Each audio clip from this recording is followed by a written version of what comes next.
Señor, gracias por tu palabra, Señor. Como ahorita cantábamos, tú nos amas, tú eres el Dios que nos ama.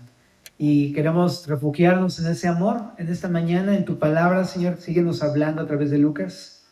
Te pedimos que podamos salir de aquí, pues, consolados, edificados, exhortados, Señor, y listos para toda buena obra, para tu gloria, Señor. En nombre de Jesús. Amén. Bien, estamos en la aventura de Lucas, ¿no? Qué libro, ¿verdad? Maravilloso.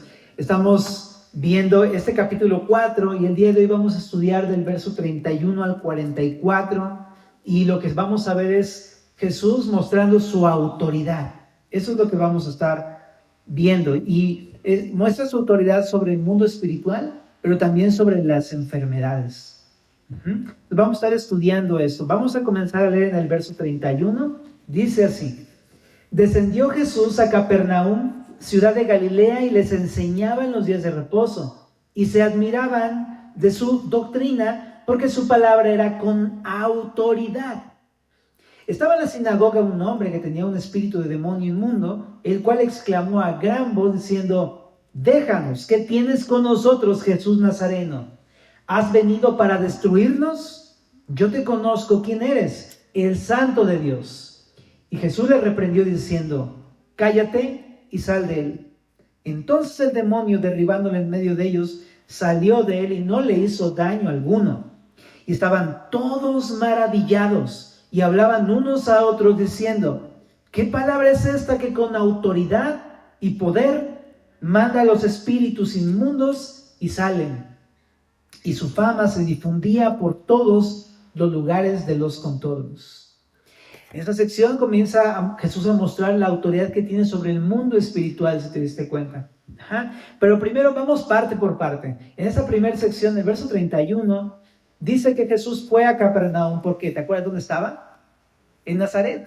Él había ido a predicar a Nazaret, ¿verdad? Donde él se había criado. Pero ahora sale de ahí porque lo rechazan, lo querían despeñar por un acantilado que hay ahí en Nazaret. Y entonces él sale entre toda la multitud y se va a Capernaum y continúa su ministerio en Capernaum.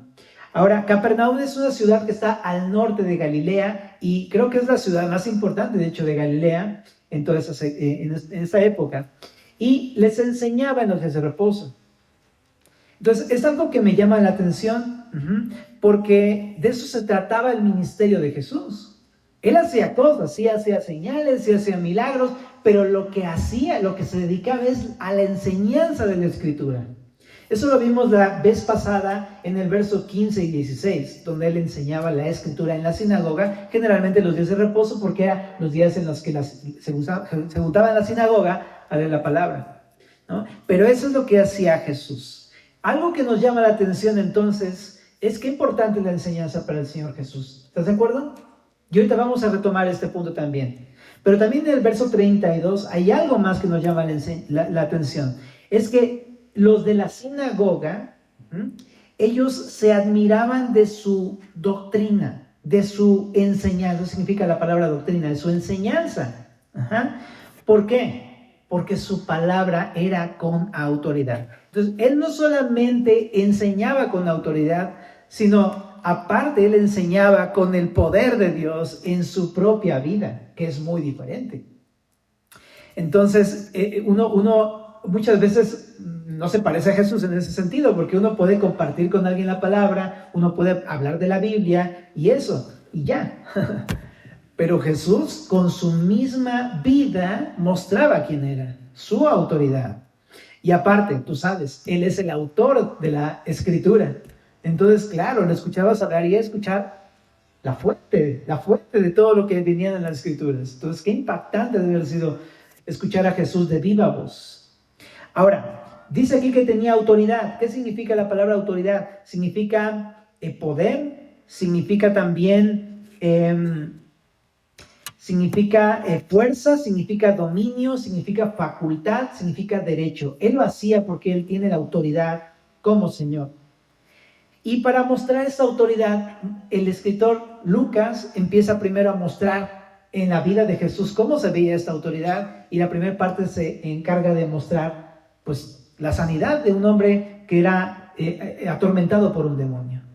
En el verso número 33 al 36, ahí aparece esta narración, como dentro de la sinagoga había un hombre con un espíritu de demonio inmundo. Entonces, primero, había un hombre que tenía un espíritu demoníaco dentro de él. La Biblia muestra la realidad de la existencia de un mundo espiritual.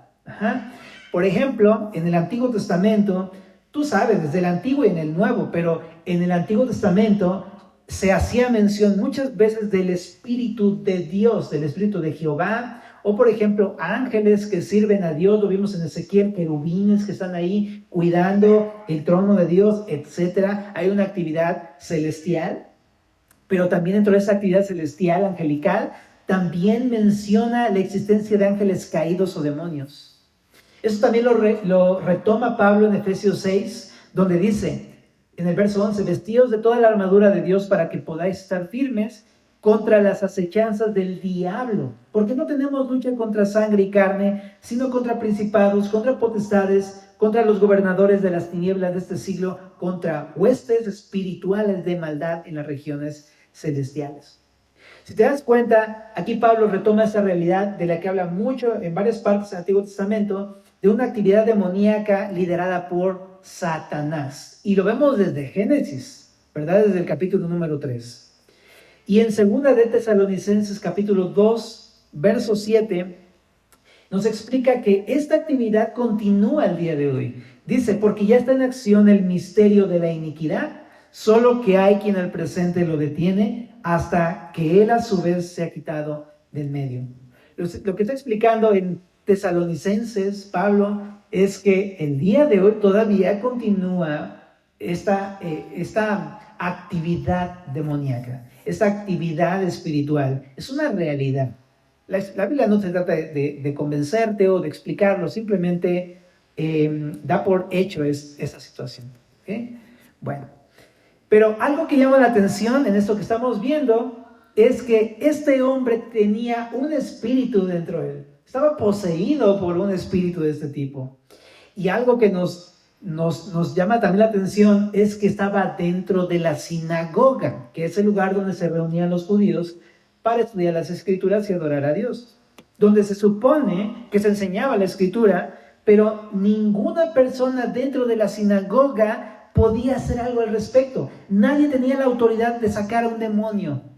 Nadie te podía tener, o sea, todo el mundo le decía de cosas, le citaba la escritura, ¿no? Pero nadie podía sanar a este hombre. Y ahí lo tenían en sus reuniones. Es lo que pasaba con ellos. Entonces te puedes imaginar qué incómodo, ¿no? Estaban todos en la escritura y de repente escuchabas al endemoniado ahí hablar y gritar de cosas.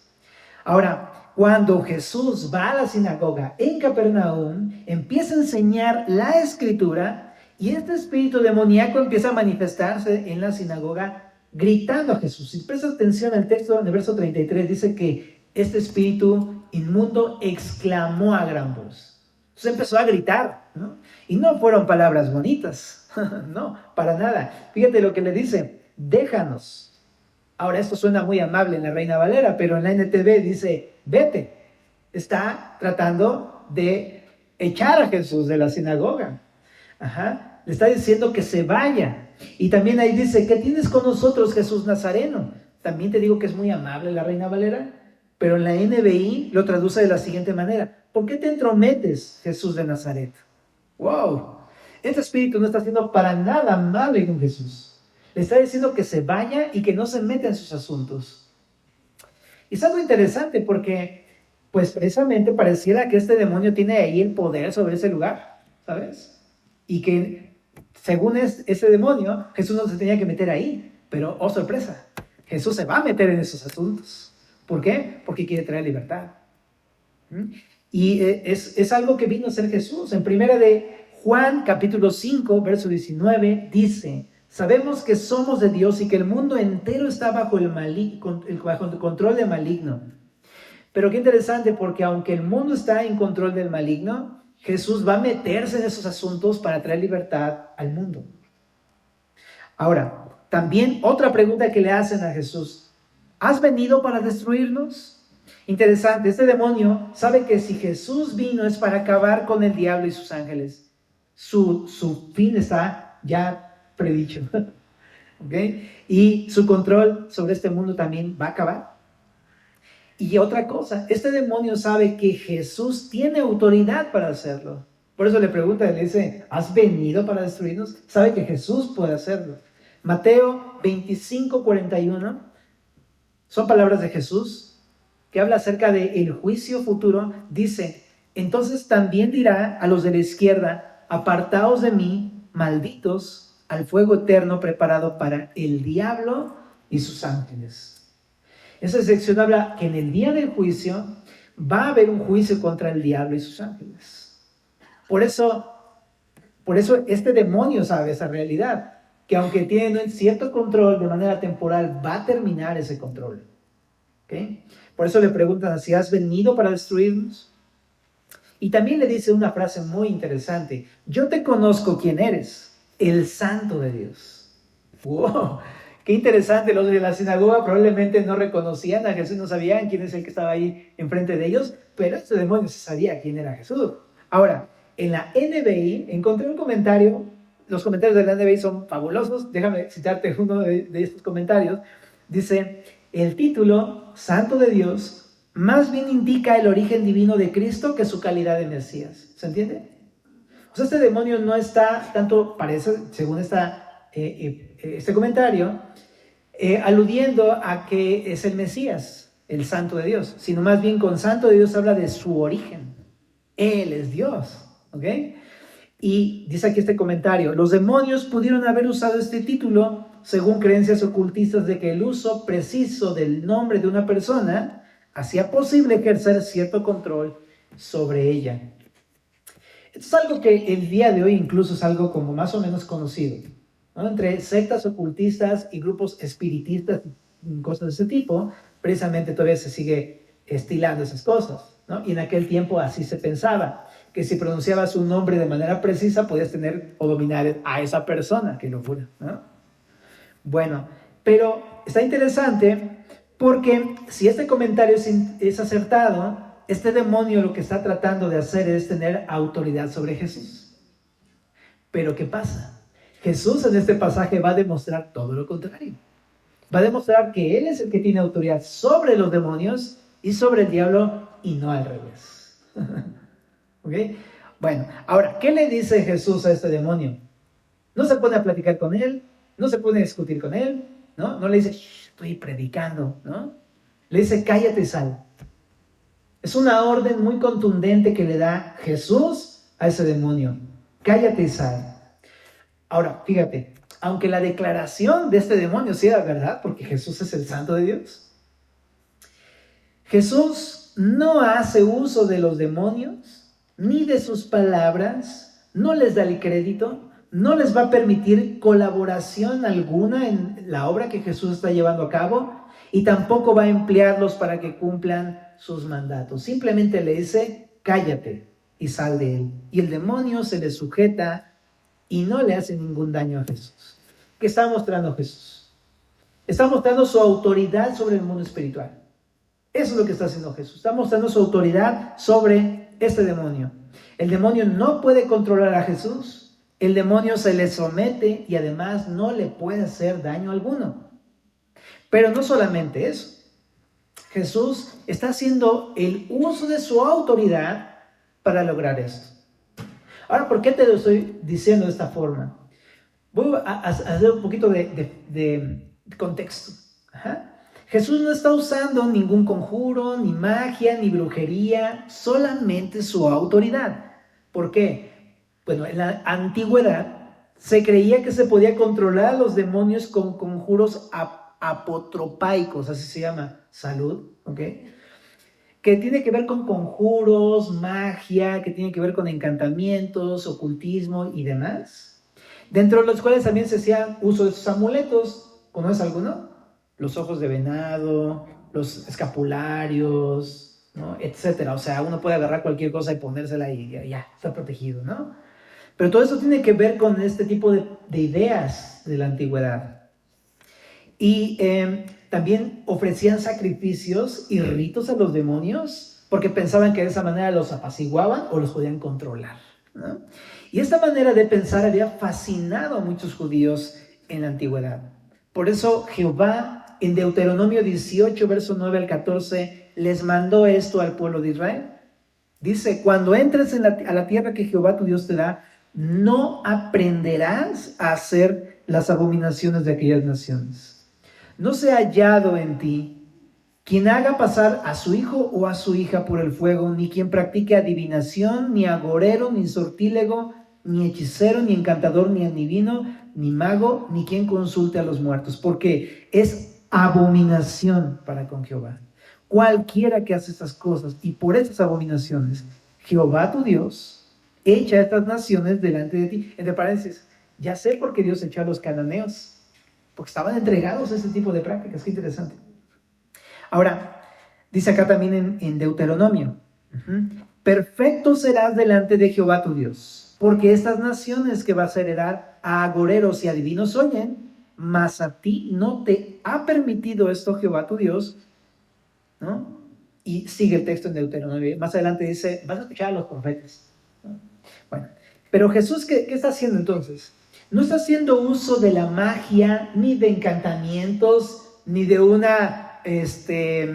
ni de un conjuro para poder controlar y echar a este demonio.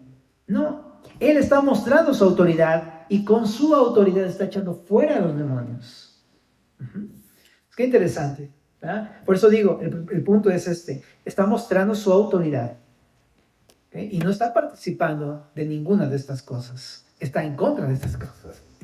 Ahora, Jesús está mostrando tener la misma autoridad absoluta de Dios. ¿A qué me refiero? ¿Te acuerdas de Job? De este hombre que le fue como en feria, ahora sí que tuvo muchas enfermedades, una enfermedad y estuvo muy mal, ¿no? Bueno, en Job capítulo 1 y 2, vemos cómo Dios, Jehová, el Dios del Antiguo Testamento, tenía potestad, tenía autoridad sobre el mundo espiritual. Incluso en Job capítulo número 1 y 2, vemos cómo Satanás viene con Dios a pedirle permiso, ¿no? Y decirle, mira, ahí está tu siervo Job, ¿no? No le haces nada, pero pues nada más te está sirviendo porque tú lo bendices, ¿no? Y vemos cómo le va a pedir permiso para ir y tentar a Job, ¿no? Se le sujeta incluso a Jehová.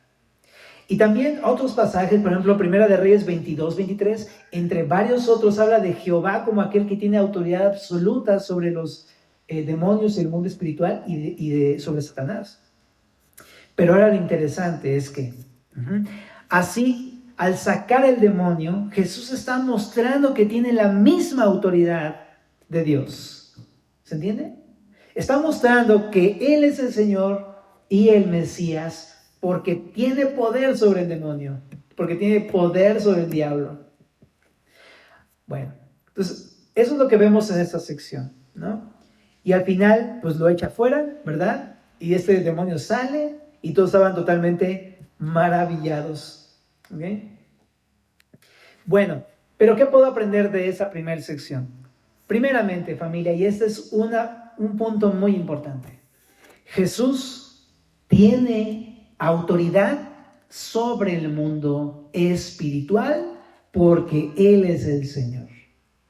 Él tiene autoridad absoluta sobre el mundo espiritual. Y primeramente quiero enfocarme en aquellos, si tú vienes acá, y eso es a lo mejor algo que no se dice mucho, pero que es una realidad. Si tú eres esclavo de Satanás, si te tiene dominado, ven a Jesús, porque Él tiene autoridad sobre el mundo espiritual. Y lo digo de esta forma porque hay personas que tienen ese tipo de problemas. Y varios se me han acercado a mí durante bastante tiempo a decirme, es que yo pasé esto y pasé esto y pasé esto. Y yo nada más pensaba, si desde el principio alguien les hubiera dicho, hubieran podido ser libres. Y sabes, Dios quiere darte libertad. Dios quiere quitarte ese yugo del diablo de tu vida. Quiere darte libertad. Que goces de la vida plena y abundante que Jesús ofrece. Por otro lado, si tu vida se caracteriza por una vida en derrota espiritual, cayendo en las tentaciones del diablo una y otra vez, Ven a Jesús porque Él tiene autoridad sobre el mundo espiritual. De hecho, en el Padre Nuestro, ¿qué nos enseñó Jesús a orar? No nos metas en tentación ni líbranos del mal. Jesús tiene poder sobre estas cosas. O si estás lidiando con la batalla espiritual, Efesios 6, ven a Jesús, Él tiene autoridad sobre el mundo espiritual. O si tienes temor del mundo espiritual, ven a Jesús. Muchas personas están atormentadas por el temor, por cosas que han vivido, visto, experimentado. Pero ¿qué dice Romanos 8:35? ¿Quién nos separará del amor de Cristo? ¿Tribulación o angustia o persecución o hambre o desnudez o peligro de espada? Como está escrito, por causa de ti somos muertos todo el tiempo. Somos contados como ovejas de matadero. Antes, en todas estas cosas somos más que vencedores por medio de aquel que nos amó, por lo cual estoy seguro de que ni la muerte, ni la vida, ¿y qué dice?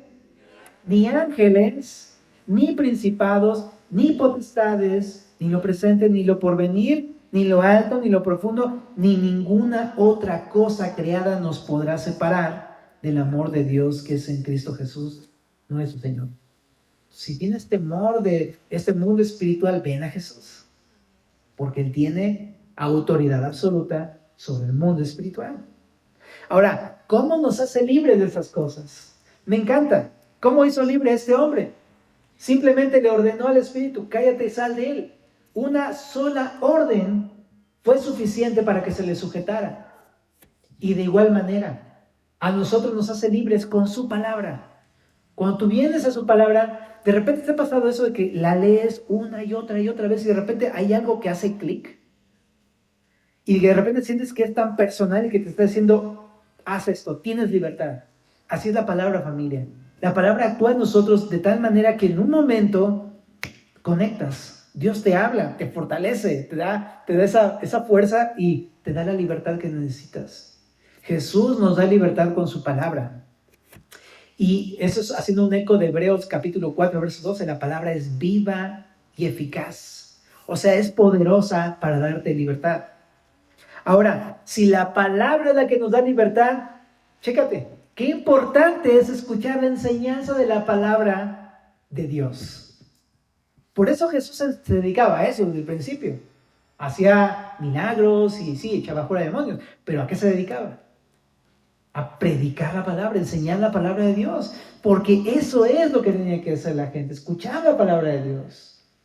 ¿Sabes? Ahora, si la palabra de Dios lo que necesito, yo lo que te quiero animar es, ven a escuchar la palabra. No faltes a tu congregación, lee tu Biblia, porque eso es lo que te va a dar la libertad que necesitas. Eso es lo que va a echar de ti fuera el temor.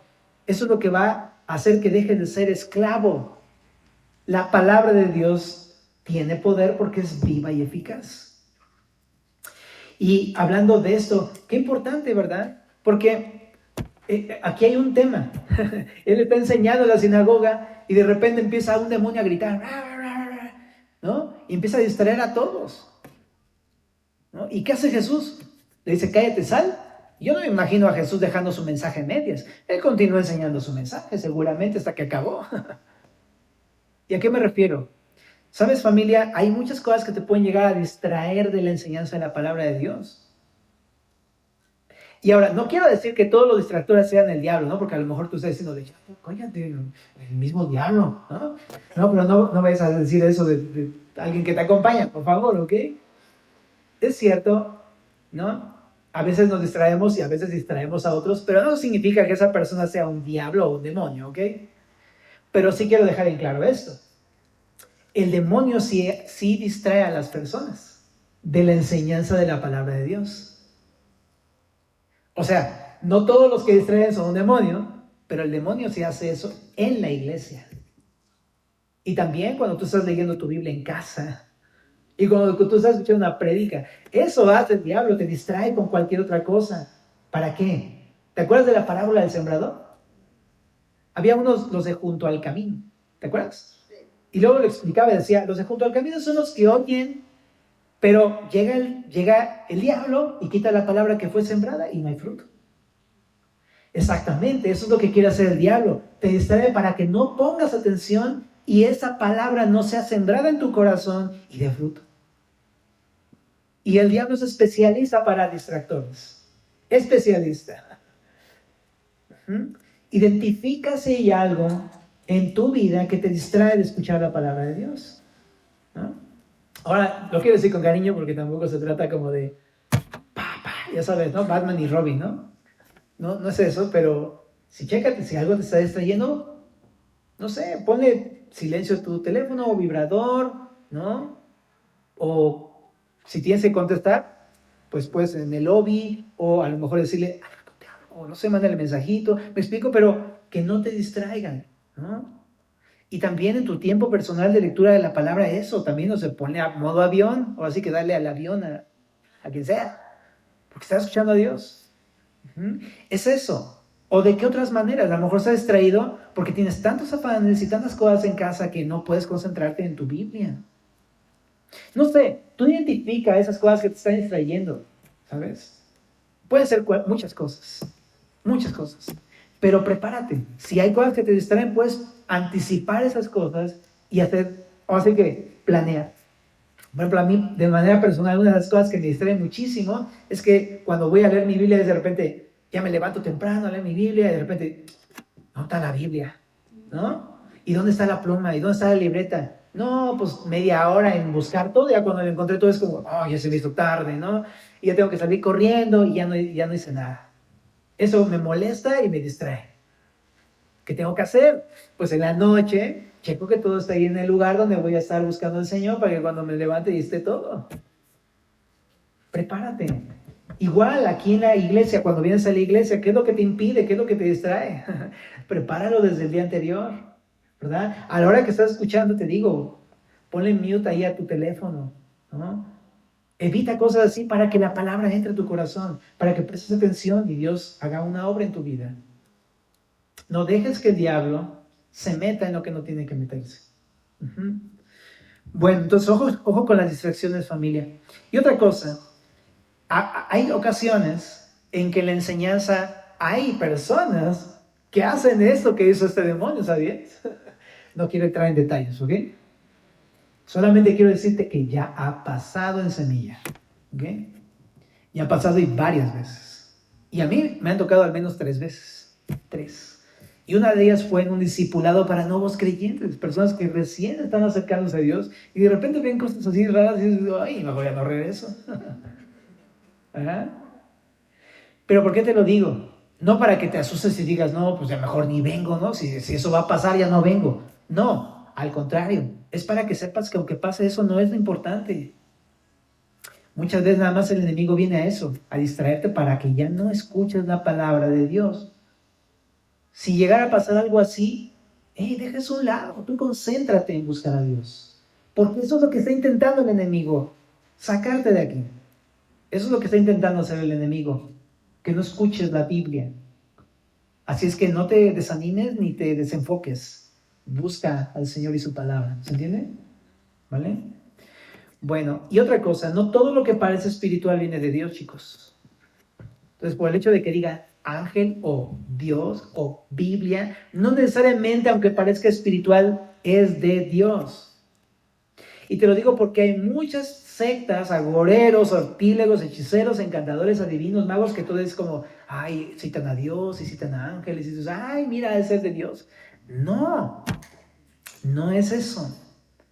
En Deuteronomio 18 nos dice, no aprenderás a hacer según las abominaciones de aquellas naciones. Esas son prácticas que no tienen nada que ver con Dios. Podrán citar a Dios, podrán citar de la Biblia, podrán decir cosas acerca de ángeles, pero no están en el mismo equipo de Dios. Entonces, tenemos que tener un discernimiento espiritual. Hay un don de discernimiento de espíritus que da el Señor a través de su Espíritu Santo en Corintios, capítulo número 12. Pídeselo. ¿Okay? Pero el punto aquí es que no andes abriendo puertas que no tienes que abrir. Porque luego, como dice el dicho, la curiosidad, luego de repente nos llama la atención lo oscuro, lo que es misterioso, las cosas que son así como, está medio raro, vamos a ver, ¿no? Y te estás metiendo. Y no, familia, Si quieres más bien conocer de Dios, ven a la Biblia. No tienes por qué abrir otras puertas, ¿okay? Porque creo que nos pueden desenfocar. Ese es el peligro, que nos desenfoquen. Entonces, pues ten cuidado con lo que lees, ten cuidado con lo que escuchas. Bueno, sigamos aquí en el texto, familia. Nos quedamos en que todos se sorprenden, ¿verdad? Y dicen, ¿con qué autoridad y poder mandan los espíritus inmundos? Salen, qué loco, porque ellos están asombrados, pero a fin de cuentas no están creyendo tampoco en Jesús. Y esto dice aquí adelante, y su fama se difundía por todos lados, en los lugares de sus contornos, en la comarca, a los que les gusta el Señor de los Anillos. Bueno, y bueno, dice en el verso 38, entonces Jesús se levantó y salió de la sinagoga y entró en casa de Simón. Bueno, era costumbre que cuando acababa la prédica en la sinagoga se iban a comer. Creo que incluso el día de hoy también se hace algo así, ¿no? Acaba la prédica y te vas a comer con alguien, ¿verdad? Y te invito, estaría padre que te fueras con algún hermano para que se hagan más amigos, ¿no? Pero se van a la casa de Simón. ¿Quién es Simón? Es Pedro. Todavía no le llama Pedro porque Jesús más adelante le va a llamar Pedro, pero hasta ahorita se le conoce como Simón, pero es uno de los futuros 12 discípulos, ¿verdad? Y Simón tenía su casa, dicen los arqueólogos, justo enfrente de la sinagoga de Capernaum. Entonces tú puedes googlearlo. Esa sinagoga de Capernaum tenía una calle, ¿no? Así bastante amplia, como del ancho de esto, y enfrente ahí estaba la casa de Pedro. Ajá. Y dice que en la casa de Simón, ahí vivía su familia. Entonces fíjate en el verso número 38. La suegra de Simón tenía una gran fiebre y le rogaron por ella. Entonces, para empezar, Pedro estaba casado o estuvo casado, ¿verdad? Porque tenía suegra, ¿verdad? Y es ahí donde fueron, y ahí es donde fue más tarde la sede de todo su ministerio de Jesús en Capernaum.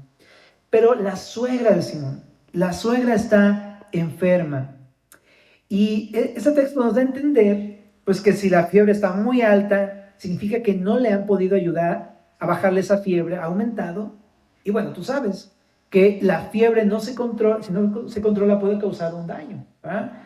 Pero aparte, la fiebre solamente es el síntoma de algo más, ¿verdad? Por lo que si no se baja puede indicar pues una infección o algo que esté pasando más grave en el cuerpo, ¿no?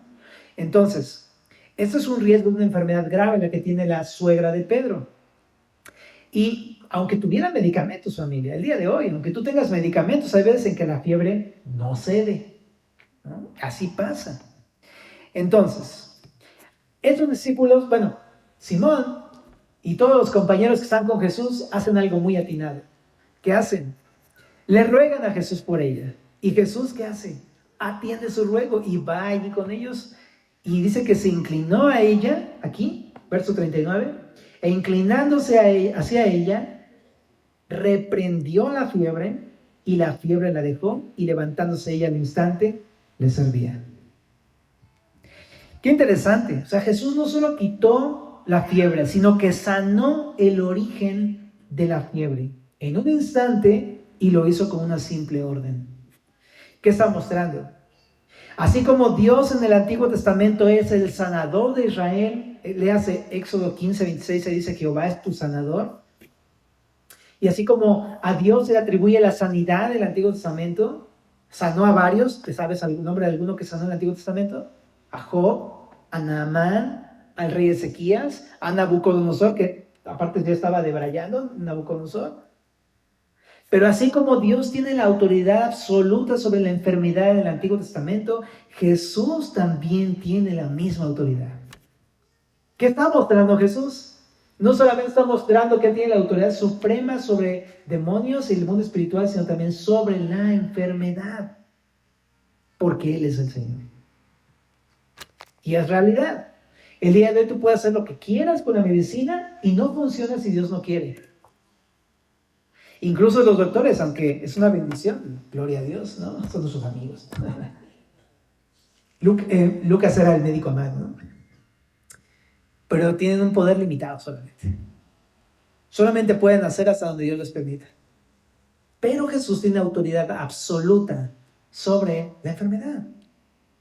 Ahora, ¿cuál es la respuesta de la suegra de Pedro? Pues la suegra de Pedro al instante, sanó, se levantó y comenzó a servirles. Es la palabra diaconeo. O sea, se volvió una diácono, una servidora de Jesús. ¿Sabes? Porque creyó y se convirtió al Señor. O sea, fue... ¡Wow! Muchos de nosotros nos hemos acercado al Señor por eso. Porque el Señor ha hecho una obra y pues nos acercamos porque nos ha impactado lo que ha hecho en nuestras vidas, ¿no? Entonces esta mujer fue así. Fue sana y le servía.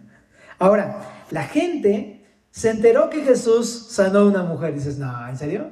Sí, de veritas. Mira, el chisme corre bien rápido, ¿verdad? Más que el Instagram y Facebook y todo eso. Pero dice aquí en el verso número 40. Al ponerse el sol, estamos hablando de eso de las 6 de la tarde, más o menos, todos los que tenían enfermos de diversas enfermedades los traían a él, y él poniendo las manos sobre cada uno de ellos, ¿qué dice? Los sanaba. Entonces, aquí hay varias cosas que entender. La gente se entera de la sanidad de esta mujer, pero no podían traer a sus enfermos. ¿Por qué crees? Porque era sábado. Y tú dices, ¿y eso qué? Bueno, es que los judíos tenían una religión. Y en esa religión del judaísmo les prohibían trabajar. Y les ponían una serie de lineamientos que ellos interpretaban como que era dejar de trabajar. Por ejemplo, decían, no puedes caminar más de 1 kilómetro porque eso ya es trabajo. Es más, no puedes picar un botón porque eso es trabajo, ¿sabías? Cuando fuimos a Israel, los elevadores se detienen en cada piso en el Shabbat porque no puedes picar un botón porque te estás rompiendo la ley. O sea, cosas que la Biblia no enseña, sino que los intérpretes interpretaban a su manera, según sus tradiciones. Y esas tradiciones, en vez de ayudar a la gente a venir a Jesús, eran un tropiezo para venir a Jesús, para venir al Señor. Bueno, su religión les estorbaba, en pocas palabras.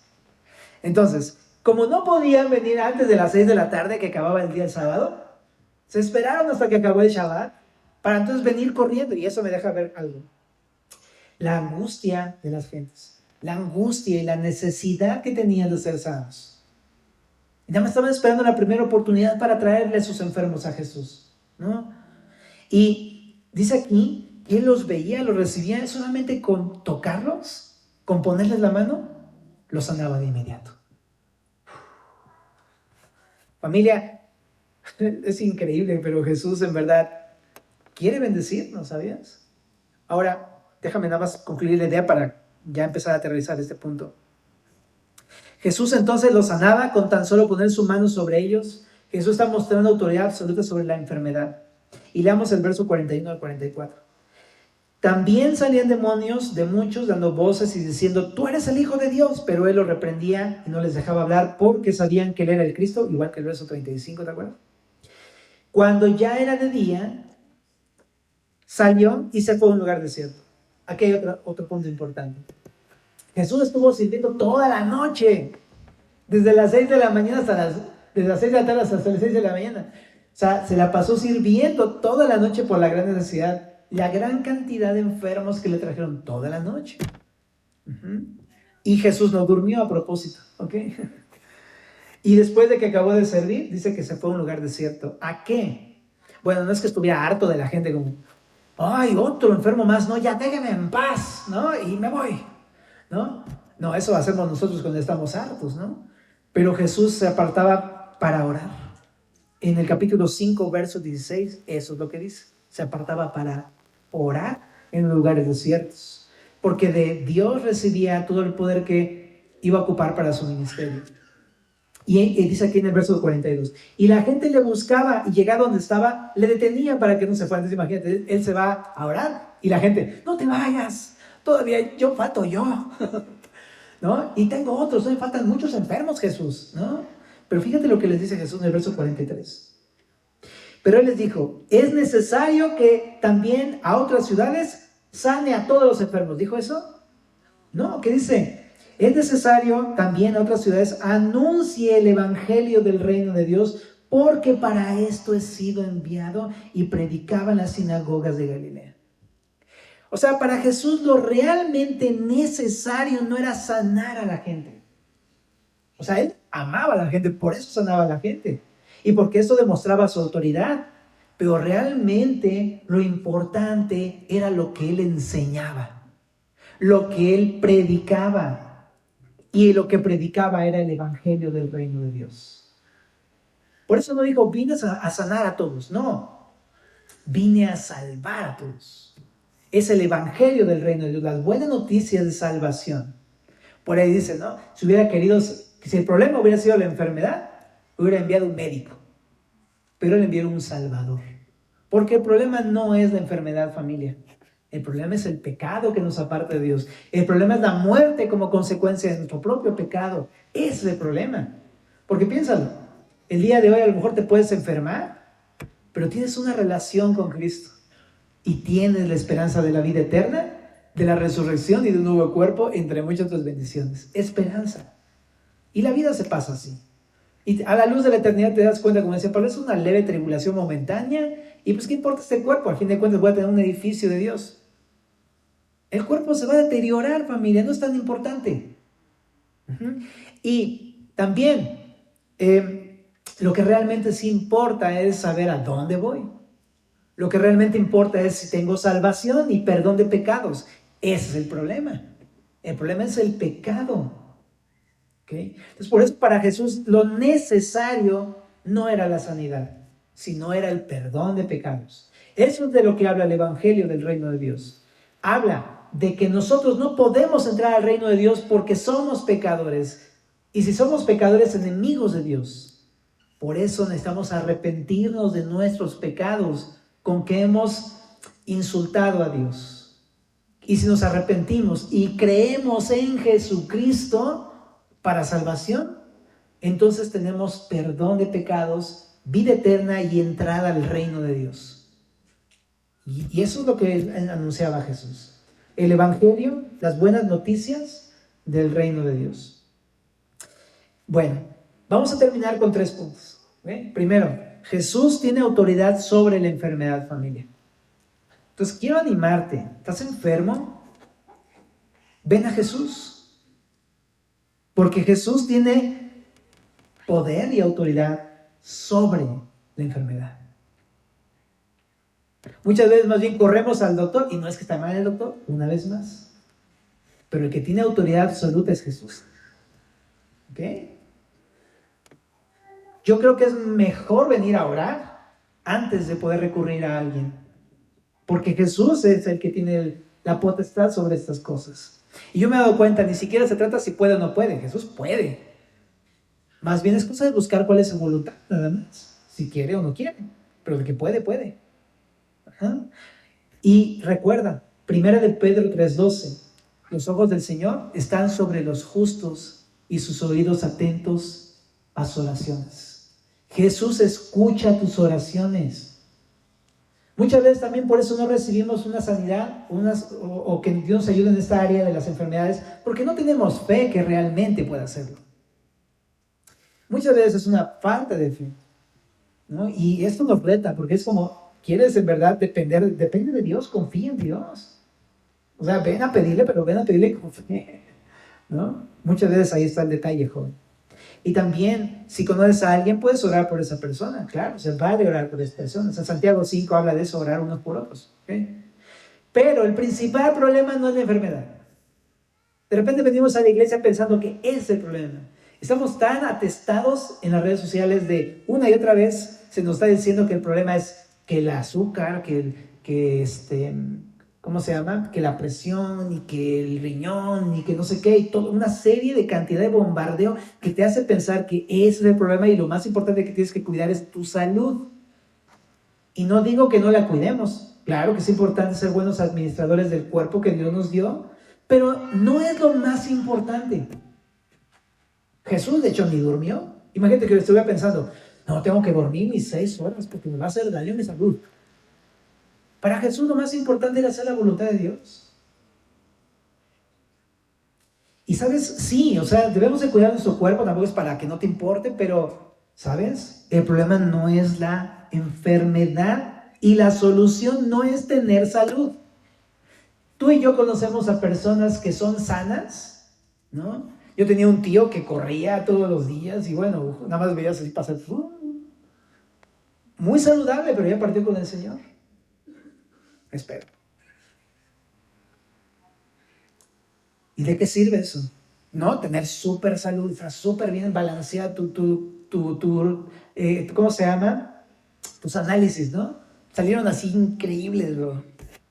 Pero si tú no tienes perdón de pecados y vida eterna, eso no te sirve de nada. Si tú no tienes una relación con Cristo, el estar sano no te sirve de nada. Ahora también, el mayor problema que tenemos entonces es el pecado. No es la enfermedad, es el pecado. Ese es el problema. Porque el pecado nos aparta de Dios. El pecado nos lleva a la muerte eterna. Y la solución no son las medicinas. La solución es Cristo. Porque Él tiene autoridad absoluta sobre la enfermedad. ¿Te das cuenta? Y sobre el pecado.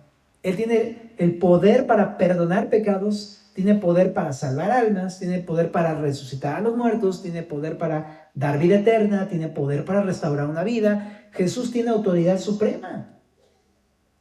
Entonces la solución es el Evangelio de Cristo, es Cristo, creer en Él. Él viene a traer las buenas noticias el día de hoy también, ¿no? Entonces quiero darte simplemente terminar con esto. A lo mejor tú vienes enfermo, ¿ok? Pero a lo mejor lo que realmente necesitas es que Jesús te perdone tus pecados. Y te lo voy a decir como a mí me dijeron. ¿No será que por eso vienes? Pensando que lo que necesitas es que te sane, ¿no será que lo que realmente necesitas es que te perdone? A lo mejor por eso. Pero la buena noticia es que Jesús quiere perdonarte. Si tú vienes a Él y le pides perdón y crees en su nombre, Él te puede dar perdón de pecados y vida eterna. De gracia. Así que ven a Él. Él tiene autoridad para perdonar el pecado y dar vida eterna. ¿Oramos? Señor Jesús, gracias por tu palabra. Gracias por una vez más ayudarnos a meditar en quién eres tú, en lo que para ti es importante y necesario, Señor. Y gracias por lo que hemos día de hoy visto en ti, Señor, en tu palabra.